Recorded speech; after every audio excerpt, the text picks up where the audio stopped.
Beni bu dertlere salan, yüreğimi nara yakan sen. Sırtımdan hançeri vuran, sen de mi hayırsız çıktın sen? Gelip beni benden aldın, bu başıma bela saldın. Hırsız gibi benden çaldın, yıllarımı ver bana, yollarımı ver. Dalımdan kopardın, güllerimi ver. Gelip beni benden aldın, bu başıma bela saldın. Hırsız gibi benden çaldın, yıllarımı ver bana, yollarımı ver. Dalımdan kopardın, güllerimi ver.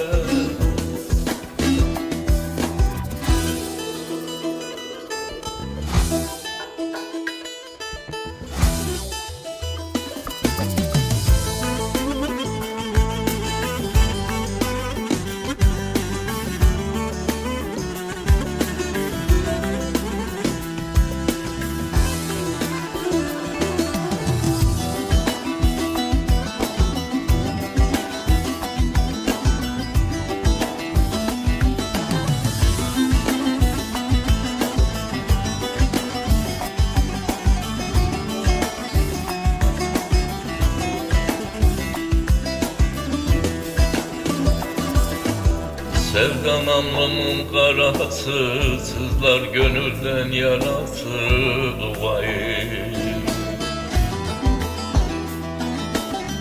Tabip bulamaz çaresi, sen de mi dermansız çıktın sen? Gelip beni benden aldın, bu başıma bela saldın. Hırsız gibi benden çaldın, yıllarımı ver bana, yollarımı ver.